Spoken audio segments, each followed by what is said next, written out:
After leading the Doolittle raid on Tokyo, Jimmy Doolittle crash-landed in China, then went right back into the skies. He faced crash after crash, mission after mission, and never stopped. If resilience had a face, it would be his. Share this story and stay tuned for more unstoppable legends of WW2. High in the tangled hills of northeast India, where the jungles breathe mist and the roads curve like serpents around green ridges, a small town named Kohima sits quietly between worlds. In 1944, it was little more than a dot on the map, a few houses, a church, a district commissioner's bungalow, and a tennis court carved into the hillside. It was a peaceful outpost in the shadow of an empire, until the war came crawling up the mountain. For years, the war in the east had raged far from here, across Burma, in jungles where men vanished and armies dissolved in rain. The Japanese had swept across Southeast Asia with terrifying speed, seizing Singapore, Malaya, and Burma. The British Empire, humiliated and pushed back, clung now to India, its last great bastion in the east. But in 1944, Japan decided to strike at that heart. The plan, code-named Operation Yugo, was bold and insane in equal measure. The Japanese 15th Army, under General Renya Mutaguchi, would cross the jungle-choked mountains of Burma and invade India itself. The goal, seize the strategic cities of Imphal and Kohima, cut the Allied supply lines, and ignite a nationalist revolt that would topple British rule. Mutaguchi promised Tokyo that the liberation of India would be swift. He had no idea the jungle would become his army's grave. Kohima was not a fortress. It was a small ridge with a road, the only route between Dimapur, the supply hub in the plains, and Imphal, where the main British forces were stationed. That single road was the lifeline for thousands of Allied troops. If Kohima fell, Imphal would be cut off and starved. The Japanese knew it. The British knew it. And so, this quiet hill town became the hinge of an empire. By early April 1944, Kohima's defenders were few, a handful of British and Indian soldiers, some local Naga tribesmen, and scattered reinforcements trickling up the twisting road from Dimapur. They were outnumbered nearly 10-1 by the advancing Japanese. The garrison was commanded by Colonel Hugh Richards, a calm, unflappable officer who understood what was coming. His men dug trenches along the ridge, turned the tennis court into a killing ground, and waited. Then the jungle erupted. The Japanese came silently at first, shadows moving through bamboo and fog. They struck on April 4. Mortars screamed out of the trees, shells tore through wooden walls, and by nightfall, the defenders were surrounded. The siege of Kohima had begun. At first light, the defenders saw them, hundreds of Japanese soldiers crawling up the slopes, bayonets glinting in the pale dawn. They were veterans of Burma, hardened and disciplined. Their commander, General Kutoku Soto, believed in victory through willpower. His men carried little food, expecting to live off captured supplies. They thought Kohima would fall in days. But the ridge refused to break. The defenders fought from trenches and bunkers so close to the enemy that grenades and bayonets became the weapons of choice. Every inch of ground was contested, every tree, every wall. The tennis court, once a symbol of colonial leisure, became a line between life and death. The Japanese held one side. The British held the other. The white boundary line still cut through the dirt between them, lit by the flash of gunfire. By night, the jungle was alive with sound, the cries of the wounded, the buzz of insects, the whisper of movement in the dark. Supplies dwindled. Men fought over water. Casualties mounted. When shells ran out, they fought with knives. When knives broke, with their hands. The siege ground on day after day, week after week, through hunger, thirst, and exhaustion. For the Japanese, the dream of swift victory faded as the monsoon approached. Their supply lines stretched across mountains and swamps. Starvation crept in.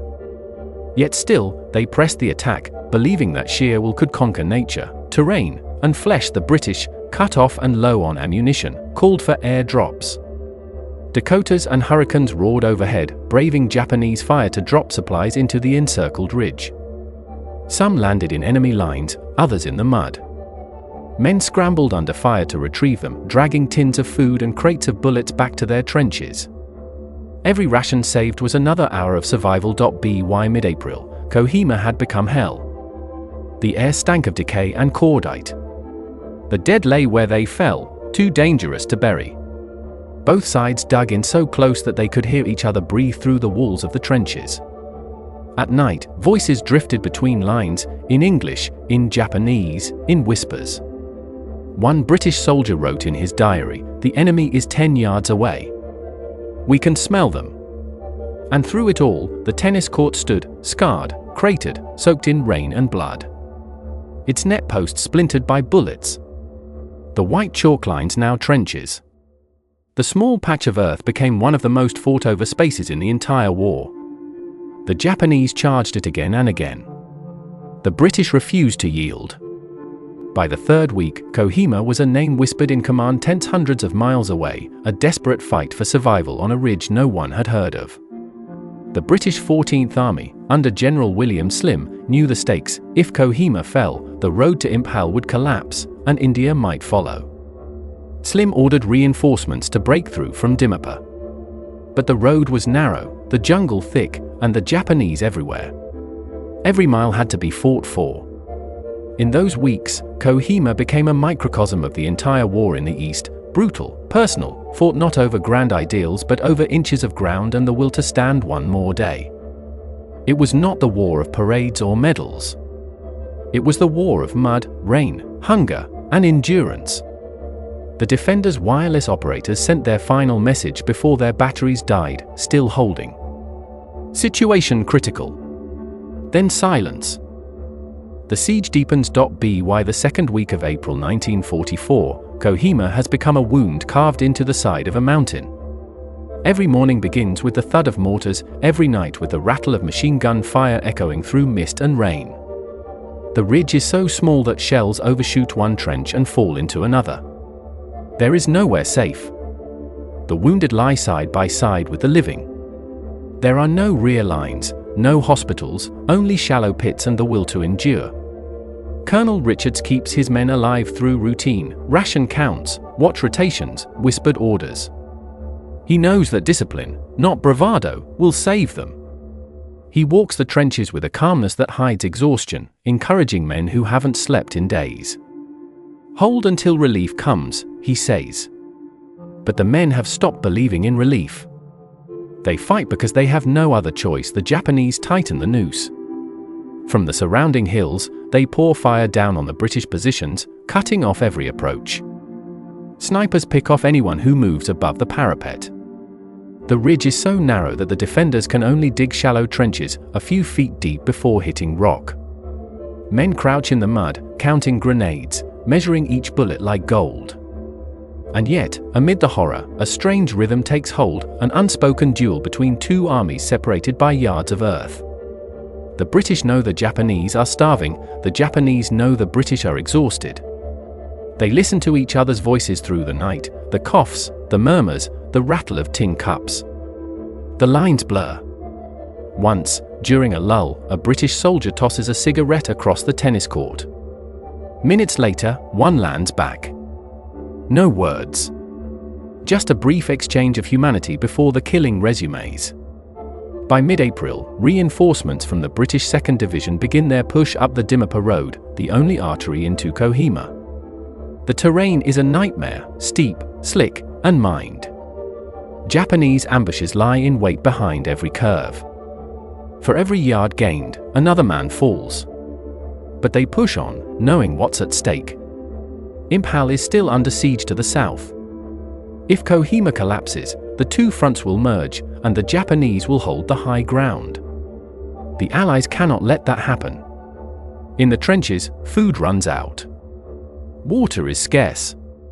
Men drink rain caught in helmets, eat from the dead when the ration drops fail. The Japanese, too, are starving. They had crossed the mountains with only weeks of supplies, expecting victory to feed them. Now, their rice is gone. They eat roots, leaves, anything that grows. Disease spreads faster than bullets. Yet still, they fight on, driven by duty, by pride, by orders they can no longer question. Each day, the tennis court sees blood. The defenders crawl through shell holes, dragging wounded comrades out by their belts. The Japanese charge through smoke, their bayonets fixed, shouting battle cries that echo off the hills. Sometimes they reach the British trenches, and the fight collapses into chaos of knives, shovels, fists. The mud is slick with blood and rain. The air reeks of cordite and decay. At night, the rain drums on helmets and tin roofs. The fireflies glow like traces in the mist. The men write letters they will never send. One private writes, "It's hard to believe this is the same world we came from. The jungle eats everything, trees, men, time." Then, on April 18th, the sound changes. From the north comes the distant thunder of artillery, not Japanese, but British. Relief is near. The 2nd Division has broken through the outer defenses and is fighting its way toward the ridge. But for the men inside Kohima, it might as well be miles away. They are too weak to cheer. Some are too weak to lift their rifles. The next morning, the Japanese attack again. It is their fiercest assault yet, hundreds of men charging through the trees, screaming, firing, hurling grenades. The defenders unleash everything they have left. The tennis court becomes a storm of fire and steel. Smoke rolls across the ridge, blotting out the sun. The air is so thick with dust that men can hardly breathe. When the attack finally breaks, the court is unrecognizable, craters where there were once lines, corpses where there were once players. Both sides are shattered. But the ridge still holds. 2 days later, the first British reinforcements reach the outskirts of Kohima. The relief column claws its way up the final slopes under sniper fire, dragging artillery through mud so deep it swallows men whole. When they finally reach the garrison, what they find is barely human, gaunt faces, hollow eyes, uniforms in tatters. The survivors are too stunned to speak. The rescuers, too, stand silent. The smell of death hangs over everything. Colonel Richards greets the incoming troops with a simple nod. His men have held the line for 16 days against overwhelming odds. The siege is broken, but the battle is far from over. The Japanese have dug into the surrounding hills, and every ridge, every trench must now be retaken by hand. The fight for Kohima becomes a reversal. The besieged now become the attackers. The British and Indian troops begin to claw back the ground they lost, inch by inch. The Japanese, weakened but fanatically disciplined, refuse to retreat. Every tree becomes a bunker, every ravine a trap. The monsoon breaks overhead, turning the battlefield into a river of mud. The wounded drown where they lie. Yet still, the killing goes on. Through April and into May, the hills of Kohima burn. The British 2nd Division, alongside Indian units and Naga scouts, push forward relentlessly. The Japanese lines crumble slowly, their morale breaking under starvation and the weight of constant shelling. Those who survive begin to understand what Mutaguchi's ambition has cost them. There will be no glorious victory. No liberation of India. Only hunger, death, and retreat. But retreat, to the Japanese soldier, is unthinkable. They fight on even as their officers die, even as ammunition runs out. Some charge with bayonets. Others with bamboo spears. The madness of it burns into the memories of all who witness it. By early May, the Allied artillery has reduced the Japanese positions to ruins. The tennis court, that small rectangle of earth that has come to symbolize the entire battle, changes hands 3 times in one day. When it is finally secured, there is nothing left to take. The surviving defenders of Kohima stand at the edge of the ridge, staring down at the valley below, where the jungle sways gently as if nothing ever happened. The cost of holding this hill, of defending this single patch of ground, will echo for decades. The Japanese dead number in the thousands. The Allied casualties, too, are staggering. Yet, strategically, something has shifted. For the first time in the war, Japan's advance in Asia has been stopped cold. Kohima is the hinge on which the campaign turns. And in the ruined court, among the craters and shattered rackets, someone finds a bull, scuffed, blackened, still faintly white beneath the soot. A relic of another world, now buried beneath the weight of history. When the smoke cleared from Kohima Ridge, the survivors looked down upon a landscape that no longer resembled the earth. Hills once covered in green were stripped bare, trees shredded into splinters, the ground cratered and black. The smell of cordite mixed with decay, and the silence that followed was heavier than any bombardment. The Battle of Kohima was over, but the war in Burma was not. Word spread through the Allied lines, Kohima holds. It was more than a victory. It was proof that the Japanese could be stopped. For months, their armies had seemed invincible, sweeping across Southeast Asia, taking Singapore, Malaya, and Burma itself. Their dream of marching into India, the jewel of the British Empire, now lay shattered in the mud. But for the men who had fought here, that triumph came at a terrible cost. Entire battalions were gone. Units were so depleted that they could no longer fight as cohesive forces. Yet, the order came down: push south, link up with Imphal, and crush the Japanese invasion once and for all. The counteroffensive began in May 1944. Rain fell in sheets, and the roads turned to rivers. Convoys bogged down axle-deep in mud, mules drowned in swollen streams, and supply trucks sank without a trace. The men advanced through this misery, British, Indian, African troops, side by side, their boots rotting, their uniforms stiff with grime. The Japanese, retreating now through jungle and swamp, left behind only broken weapons and their dead.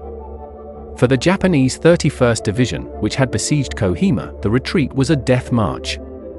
Starvation became their greatest enemy. Their supply lines, already fragile, had collapsed entirely. The rice they had counted on from captured depots never came. Many resorted to eating grass, snakes, and the bodies of fallen comrades. The dream of glory had turned into horror. Those who had marched with banners now crawled barefoot through mud, haunted by disease and hunger. General Mutaguchi, the architect of the Yugo offensive, the grand plan to invade India, refused to accept defeat. Even as his army disintegrated, he demanded they fight on. Officers wept as they read his orders. They knew there was nothing left to fight with. But the Japanese soldier, bound by duty and the code of Bushido, obeyed. Some units were reduced to a handful of men. Entire companies vanished into the jungle, never to be seen again. Meanwhile, at Imphal, the Allied garrison had endured its own nightmare. Surrounded for months, they had fought off relentless attacks while waiting for relief. Food and ammunition were flown in by air, and the wounded were evacuated under fire. Pilots risked their lives landing on muddy airstrips in monsoon storms. When news came that Kohima had been relieved, the men at Imphal knew the tide was turning.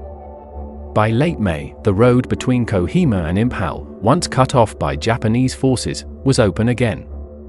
The reunion of the two garrisons was one of the most emotional moments of the Burma campaign. Soldiers from Kohima, gaunt and hollow-eyed, embraced those from Imphal who looked just as broken. Together, they had held the line against one of the most determined offensives of the war. One Indian officer wrote in his diary, "We have lived through the darkest valley and seen the sun again. But we shall never be the same men." As the Allies advanced, they began to witness the full scale of Japanese suffering. Bodies lined the roads, men who had simply lain down and never risen again.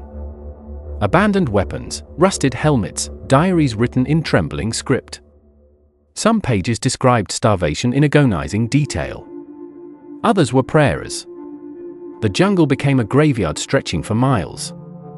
For the British and Indian forces, the victory was more than strategic, it was psychological. Kohima and Imphal had proven that the Japanese army, once feared for its ferocity, could be beaten in the field. The myth of their invincibility was broken. But no one who had fought there saw it as glory. They saw it as survival, nothing more, nothing less. In London, Winston Churchill called the victory the greatest ever won by the British Army. He was not exaggerating. It was the turning point of the entire Burma campaign, and perhaps the most important battle fought on Indian soil during the Second World War. From this moment, the Allies would go on the offensive, retaking Burma, pushing toward Rangoon, and eventually driving Japan's empire into retreat. But for the men who had stood on Kohima Ridge, those grand victories meant little. They remembered the faces of their friends, the smell of rain and blood, the sight of the tennis court turned into a cratered hell. In the years after the war, survivors returned to Kohima to find the jungle had reclaimed everything. The trenches were gone, the court overgrown with moss. Yet one part remained untouched, the small cemetery on the ridge where more than 1,400 Allied soldiers were buried. At its entrance stands an epitaph, simple and devastating: "When you go home, tell them of us and say, for your tomorrow, we gave our today." That single line captures everything that Kohima was, not a story of conquest, but of endurance. Of ordinary men holding on in impossible conditions, in a place few had heard of, for a cause that seemed far away. And in that forgotten corner of the world, high in the Burmese hills, the fate of Asia turned, not because of grand strategy, but because a handful of exhausted men refused to yield. Years later, when the jungles of Burma had swallowed the scars of war, few outside the veteran circles remembered the name Kohima. It did not have the fame of Normandy, the drama of Dunkirk, or the tragedy of Stalingrad. It was a battle fought far from the cameras, in a place most people couldn't find on a map. Yet historians would come to call it the Stalingrad of the East. For those who fought there, the memories never left. They spoke of the sound of rain on tin helmets, of letters written by candlelight, of the smell of mud that never seemed to wash away. Some could still hear the distant shouts of the Japanese charging across the tennis court, others remembered the silence afterward, the silence of men who had seen too much. The survivors returned home to a Britain weary of war. Many found no one wanted to hear about Burma. Europe's battles took the headlines: D-Day, Arnhem, Berlin. Kohima was a footnote. One veteran said, "When I told people where I fought, they'd ask, 'Where's that?' And I'd just say, 'Somewhere between hell and nowhere.'" But in India and Burma, the memory lived on. The Nagas, whose villages had stood between two armies, rebuilt their homes from the ruins. They remembered the soldiers who had shared their food, who had fought and died on their land. The tennis court was leveled, the graves tended. Each spring, the hill blooms with orchids, and the white headstones shine through the grass-like bones of a vanished army. Strategically, the battle changed everything. After Kohima and Imphal, the Japanese never again advanced into India. Their army in Burma began to crumble, hunted through jungle and plain until the last remnant surrendered in 1945. The British 14th Army, once dismissed as the Forgotten Army, had achieved one of the most decisive victories of the war. But the cost was staggering: tens of thousands dead, many more wounded or lost to disease. In Tokyo, General Mutaguchi refused to believe his offensive had failed until it was too late. His soldiers had marched into the mountains full of pride, only a handful staggered back. Some historians say his arrogance destroyed an entire army. Others say his men's sacrifice, futile as it was, showed the terrifying resolve of Japan's military spirit. But either way, the jungles of Kohima became their grave. In later years, a few Japanese veterans returned. One stood before the memorial stone, bowed deeply, and said, "We were enemies, but we were all soldiers. This place belongs to us both." His words carried the quiet dignity of men who had seen war's madness and survived to regret it. Today, the Kohima War Cemetery remains one of the most haunting sights in Asia. Visitors walk among rows of headstones carved with names from every corner of the British Empire: Englishmen, Scots, Indians, Gurkhas, Africans, all side by side, equal in death. Above them, carved into stone, the words endure: "When you go home, tell them of us and say, for your tomorrow, we gave our today." That line, written by John Maxwell Edmonds and chosen by the survivors themselves, has become the voice of Kohima, a whisper from the dead to the living, reminding the world that freedom was not won in great capitals or famous beaches, but sometimes on a muddy hill over a forgotten tennis court. Kohima was not about conquest or glory. It was about men who refused to yield, who fought not because they wanted to, but because they had to. It was about a ridge that held when the world seemed to be collapsing, and about a moment when the course of history turned, quietly, painfully, irrevocably. And so, when you think of World War II, of the beaches of Normandy, the skies over Britain, or the ruins of Berlin, remember the hills of Burma too. Remember the rain, the mud, and the courage of those who fought in silence. Because sometimes, the greatest battles are the ones the world forgets. The Battle of Kohima wasn't fought for fame, it was fought for survival. A ridge, a tennis court, a handful of men who refused to break. And their stand changed the war in Asia forever. If you believe their story deserves to be remembered, share it, and subscribe to the channel for WW2 files. Because history only lives on when we tell it.